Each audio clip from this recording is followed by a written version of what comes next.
Hello dear learners, स्वागत है आपका मेरे चैनल पर। और इस सीरीज़ में हम लोग पढ़ रहे हैं वाटर इन द एटमॉस्फेयर वाला चैप्टर।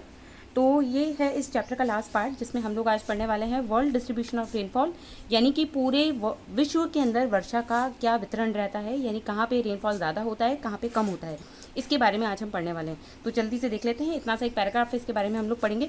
बट मैं कोशिश करती हूँ सबसे पहले आपको अपने नोट से करवा दूँ, ताकि फिर चीज़ें और आसान हो जाएगी हमारे लिए पढ़ना। तो नोट से पढ़ लेते हैं सबसे पहले।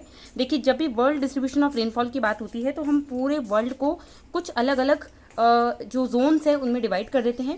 उन जोन्स में सबसे पहला जोन आता है equatorial zone of maximum rainfall, यानी भूमध्य रेखीय सर्वाधिक वर्षा वाला जो जोन है वो, ठीक है।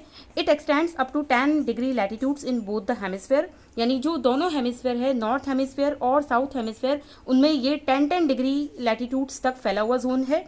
और यहाँ पर जो ज़्यादातर रेन होती है वो कन्वेक्शनल होती है, यानी कि संवहनीय वर्षा होती है। अब कन्वेक्शनल रेनफॉल क्या होती है, ये मैंने अपने प्रीवियस वीडियोस में आपको समझा दिया था, जहाँ हमने प्रेसिपिटेशन के टाइप्स पढ़े थे, ठीक है। तो वहाँ पे मैंने आपको बताई थी ये चीज़ कि भूमध्य रेखीय जो एरिया है, इक्वेटोरियल जोन जो है, वो इसके लिए ज़्यादातर जाना जाता है कन्वेक्शनल रेनफॉल के लिए।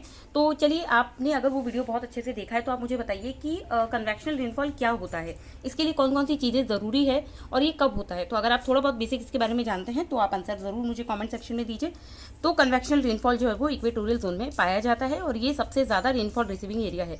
और यहाँ पे आप जानते हैं अमेजॉन के जो जंगल है, फॉरेस्ट हैं, वो सारे कॉन्गो जो रीजन है वो सारा का सारा इसी जोन में पाया जाता है, जहाँ पे सबसे ज़्यादा बारिश होती है।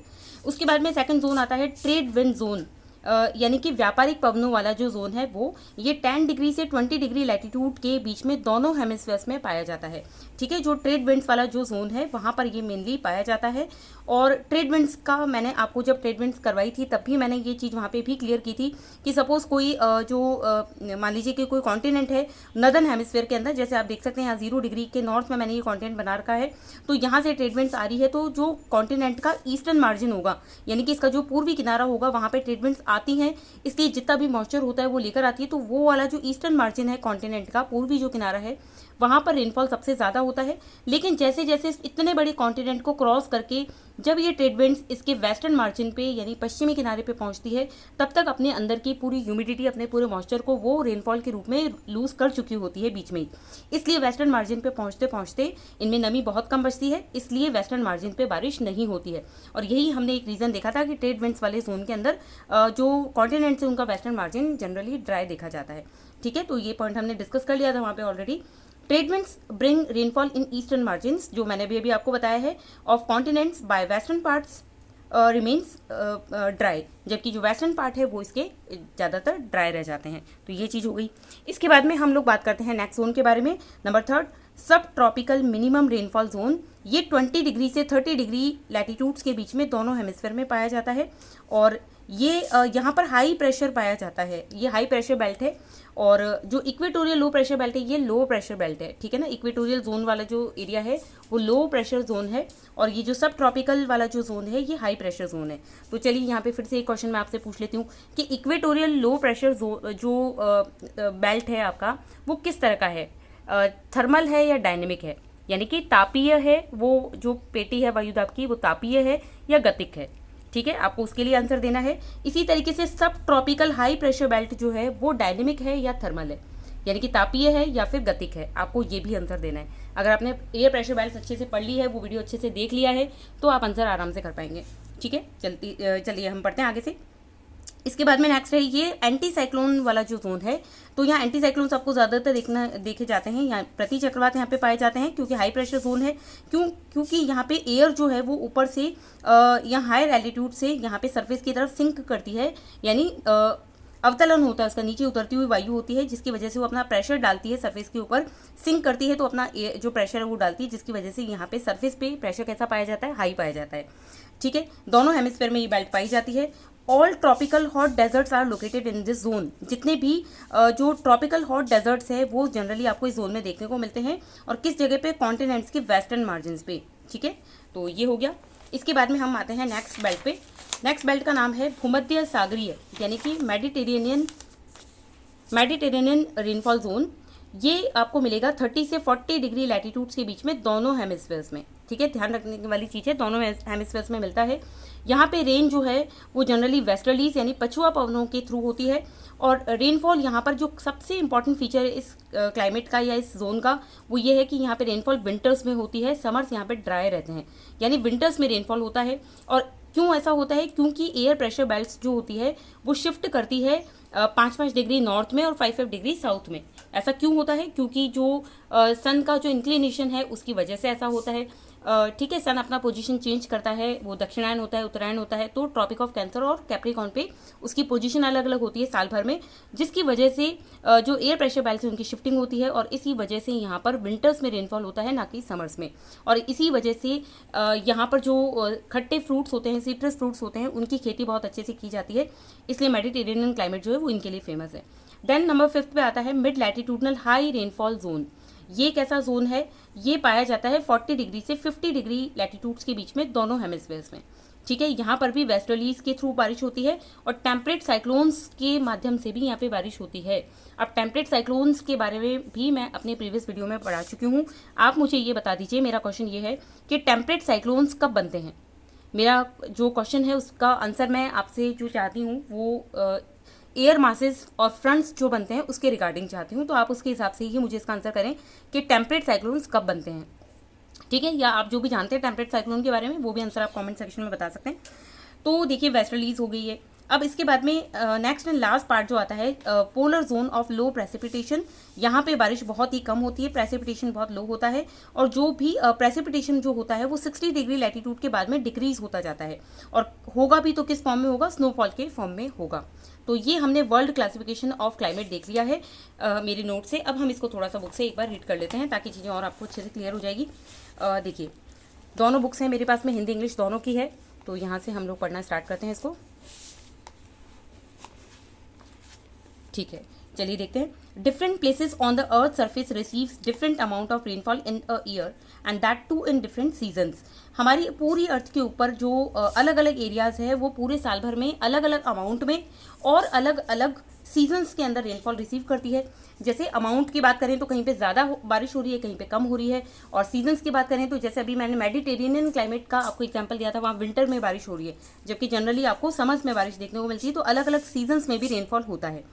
In general as we proceed from the equator towards the poles, जैसे जैसे हम इक्वेटर से पोल्स की तरफ जाते हैं रेनफॉल जो है वो डिक्रीज होता जाता है। ठीक है, ये एक जनरल पैटर्न है, लेकिन कुछ रीजनल फैक्टर्स भी होते हैं। किसी एक पर्टिकुलर प्लेस पे कोई भी एक स्पेसिफिक कारण हो सकता है जिसकी वजह से हो सकता है वहाँ पर पर्टिकुलरली आपको रेनफॉल ज़्यादा मिले, लेकिन एक सामान्य नियम की अगर हम बात करें, जनरल एक रूल की बात करें, तो इक्वेटर से पोल्स की तरफ जाते जाते रेनफॉल डिक्रीज होता है।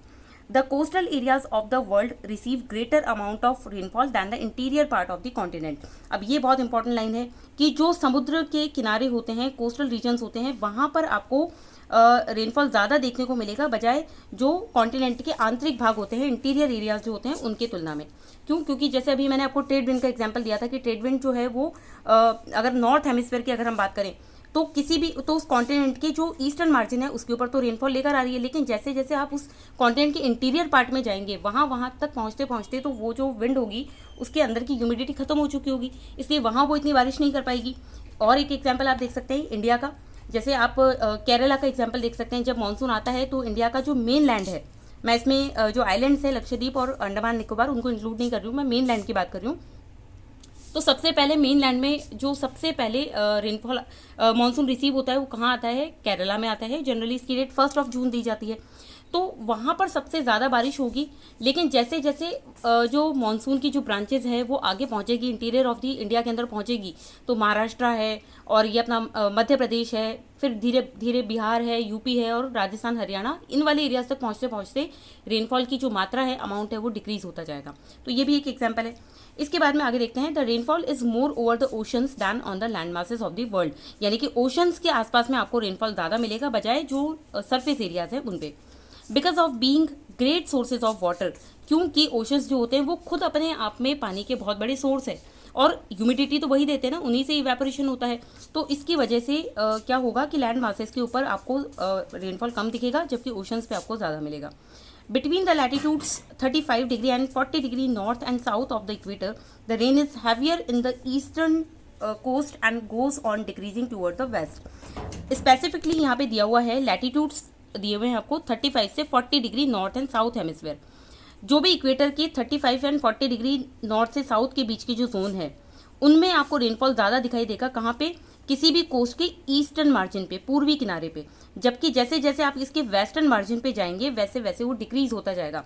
ये भी ट्रेड विंड का एग्जांपल अपन ने देखा ही था, उसी की बात हो रही है यहाँ पे। But between 45 and 65 degree north and south of the equator due to the westerlies the rainfall is first received on the western margin। लेकिन जैसे हम ट्रेड विंड की बेल्ट को क्रॉस करके वेस्टर्लीज वाली यानी पछुआ पवनों वाली बेल्ट में पहुंचते हैं तो वहां पे सीन उल्टा हो जाता है। वेस्टर्लीज तो इस तरीके से चलती है ना, यूं यहाँ इस तरीके से चलेंगी, तो क्या होगा कि कोई भी कॉन्टिनेंट बीच में आएगा तो उस कॉन्टिनेंट के वेस्टर्न मार्जिन पे वो सबसे पहले पहुंचेगी, इसलिए वहां पर पहले बारिश करेगी। जबकि ईस्टर्न मार्जिन पे पहुंचते पहुंचते उनकी ह्यूमिडिटी खत्म हो चुकी होगी, इसलिए वहां पर वो बारिश नहीं करेगी।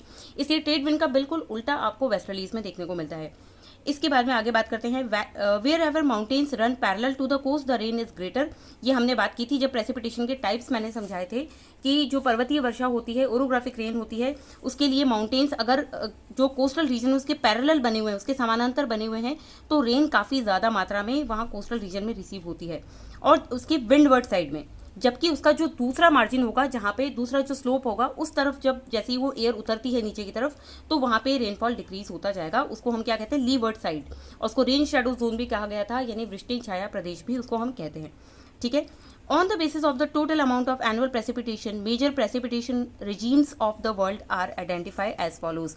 तो अलग अलग अमाउंट जो प्रेसिपिटेशन का रिसीव होता है उसके बेसिस पे हम पूरे वर्ल्ड को अलग अलग जोन्स में डिवाइड कर सकते हैं। पहली बेल्ट इक्वेटोरियल बेल्ट आ गई, ये इसके बारे में मैंने आपको बता ही दिया है। यहाँ पे हर दिन 200 सेंटीमीटर से ज़्यादा बारिश होती है, हर दिन 2 बजे के बाद बारिश होती है। ये चीज़ें आपको जनरली मैंने पहले भी अपने वीडियोज़ में बता रखी है। इसके बाद में इंटीरियर कॉन्टिनेंटल एरियाज़ के बारे में बात आ गई। यहाँ पे मॉडरेट रेनफॉल मिलेगा क्योंकि जैसे जैसे आप कॉन्टिनेंट के इंटीरियर एरियाज़ में जाएंगे वहाँ रेनफॉल रिसीव हो जाए थोड़ा कम होता जाएगा, डिक्रीज होता जाएगा, और 100 से 200 सेंटीमीटर के बीच में आपको रेनफॉल वहाँ मिलेगा। देन कोस्टल एरियाज़ के बारे में हमने बात कर ली कि वहाँ पे moderate amount of rainfall receive होता है। Central part of tropical land and the eastern and interior part of the temperate lands receive rainfall varying between 50 and 100 centimetre per annum. देखिए ये सारी चीज़ें उन्हीं के बारे में बात हो रही है जो मैंने अभी आपको जोन्स पूरे समझाए थे। तो एक बार आप कोशिश करें इसको खुद से रीड कर लीजिए। बाकी ये सारी चीज़ें मैंने ऑलरेडी अपने नोट से समझा दी है। उम्मीद करती हूँ कि आपको ये चैप्टर बहुत अच्छे से क्लियर हो गया होगा, ज़्यादा डिफिकल्टी आपको आने वाली नहीं है यहाँ पे। अगर आपने सारे पार्ट्स 1 बाय 1 पूरे सीक्वेंस में अच्छे से पेशेंस के साथ में देखे हैं, वीडियो को बिना स्किप किए अगर आपने देखे हैं, क्योंकि मैं जो भी चीज़ें बता रही हूँ वो एक एक लाइन में आपको एनसीईआरटी की बुक सामने खुलवा के फिर पढ़ा रही हूँ। ठीक है। कई जने मुझे ये भी बोलते हैं, कई आप में से कमेंट्स करते हैं कि मैम आप बोर्ड पे क्लासेस ले लीजिए, आप पीपीटी के थ्रू पढ़ा दीजिए। तो देखिए पढ़ाने को पढ़ाया जा सकता है, बट जब आप एग्जाम हॉल में जाएंगे तो आपको इसी तरह की ये जो एनसीईआरटी की लाइन्स है ना, ये एनसीईआरटी की जो लैंग्वेज है यही वहाँ पे मिलेगी, और उस वक्त आप आइडेंटिफाई नहीं कर पाएंगे कि ये लाइन एनसीईआरटी से आई है कि नहीं आई है। इसलिए मैं आपके सामने हिंदी इंग्लिश दोनों बुक्स सामने रख के फिर आपको पढ़ा रही हूँ, ताकि चीज़ें जो है आप उनकी यूज टू हो जाएँ और आपको समझ में आ जाए। ठीक है। तो ये वीडियो आज हम यहीं ओवर करते हैं। नेक्स्ट लेक्चर में मैं स्टार्ट करूंगी world climate and climate change, जिसमें हम मेनली पढ़ने वाले हैं कोपेन्स क्लासिफिकेशन के बारे में।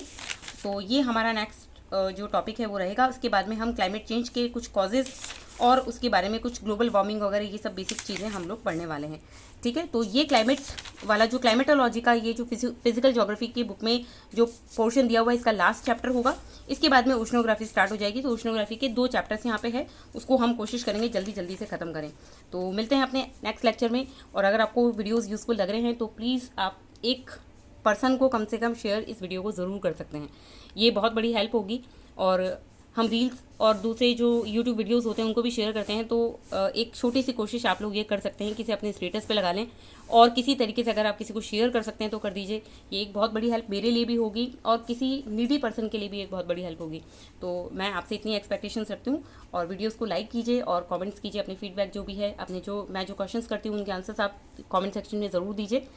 और क्या क्या चेंजेस आप वीडियोस में चाहते हैं वो भी आप मुझे ज़रूर बता सकते हैं। तो मिलते हैं अपने नेक्स्ट लेक्चर में, तब तक के लिए पढ़ते रहिए, रिवाइज करते रहिए और टेक केयर।